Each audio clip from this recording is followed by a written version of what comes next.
کتاب کا نام تو ہارن کھیڑ فقیرہ ہے، جو گجرات اور میرپور کے سرحدی شہر کھڑی شریف کے صوفی شاعر میاں محمد بخش رحمہ اللہ کی مقبول تصنیف سیف الملوک کے اس شعر سے لیا گیا ہے۔ جتن جتن ہار کوئی کھیڑے ہارن کھیڑ فقیرہ، جتن دا مل کوڑی پیندا ہارن دا مل ہیرا۔ جیتنے کے لیے بازی تو ہر کوئی لگاتا ہے، اے فقیر تو ہارنے کے لیے بازی کھیل، کیونکہ راہ سلوک میں جیتنے کا انعام تو صرف ایک کوڑی ہے، لیکن ہارنے کا انعام ہیرا ہے۔ یعنی عظیم شخص وہ ہے جو دوسروں کو کامیاب دیکھنے کے لیے خود ہارتا ہے۔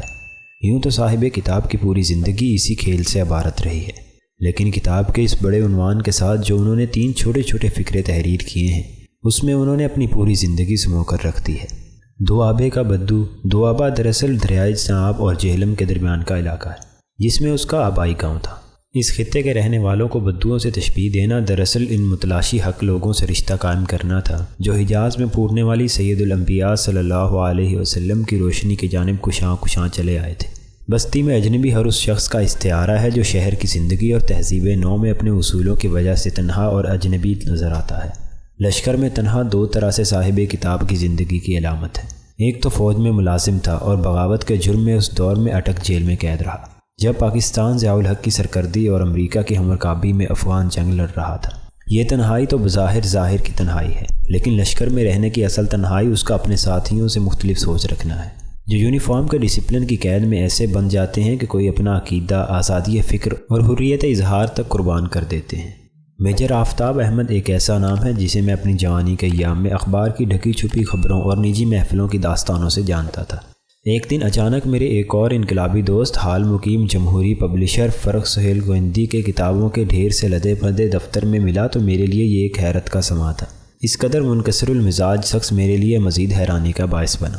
میں اسے ایک کمیونسٹ انقلابی، پیپلز پارٹی کا جیالہ یا دنیا پرست انقلابی سمجھتا رہا تھا، لیکن وہ تو ایک ایسا شخص نکلا جس کے سینے کی تڑپ اور جس کے انقلاب کی لگن کتاب اللہ کے بتائے گئے طریقے انصاف اور معاشی عدل کے اصول پر مبنی تھی۔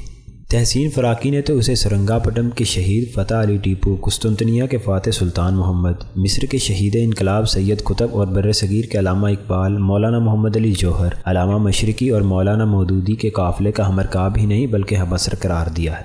فراقی کے نزدیک ہمعصری ایک وقت میں زندہ رہنے کا نام نہیں ہے، بلکہ عظیم لوگوں کا ازل سے ابد تک اپنا ایک الگ زمانہ ہوتا ہے۔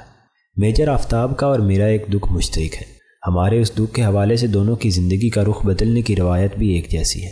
ہمارا مشترکہ دکھ 16 دسمبر 1971 میں مشرقی پاکستان کی شکست وجود میں آیا تھا۔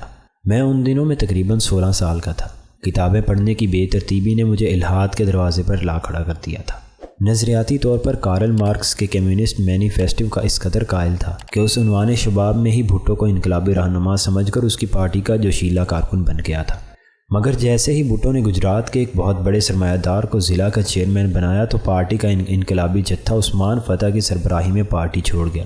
یہ وہ زمانہ تھا جب پاکستان میں انتخابی فضا کے بعد ایک جانب شیخ مجیب الرحمان اور دوسری جانب ذوالفقار علی بھٹو جیتتا ہے۔ اقتدار کی رسا کشی اس قدر خوفناک تھی کہ یہ ملک عالم اسلام کی تاریخ کی سب سے بڑی شکست دوچار ہوا۔ جس آرمی ایکشن کی حمایت میں بھٹو نے یہ بیان دیا کہ اللہ کا شکر ہے پاکستان بچ گیا، اس آرمی ایکشن کی مخالفت میں مشرقی پاکستان کے کمانڈر لیفٹیننٹ جنرل صاحبزادہ یعقوب علی خان نے ایک طویل نوٹ تحریر کیا تھا، جس کی پاداش میں ان کی تنزلی بھی کر دی گئی اور ان کی جگہ ٹیکا خان اور پھر نیازی کو لگا کر اپنے مقاصد کی تکمیل کر دی گئی تھی۔ اس سانحے کے بعد بھٹو میرے نزدیک اب 2 وجہ سے قابل نفرین تھا۔ ایک تو اس نے کمیونزم کا نعرہ لگایا اور سادہ لو انقلابیوں سے دغا کیا، اور دوسری وجہ یہ کہ مغربی پاکستان میں مکمل اقتدار کی خاطر مشرقی پاکستان کی شکست کی راہ ہموار کی۔ سانحہ مشرقی پاکستان کی رات ایک ایسی رات تھی کہ نہ جانے کیوں میں اس بے فکری کے زمانے میں پھوٹ پھوٹ کر رویا۔ شاید میرے یہی آنسو تھے جو اللہ کو پسند آئے اور اس نے میرے لیے ہدایت کا دروازہ کھول دیا۔ میں تو 1000 میل دور یہ دکھ سہ رہا تھا، اور میجر آفتاب احمد مشرقی پاکستان کے محاذ پر بھارت سے نبرتازما تھا۔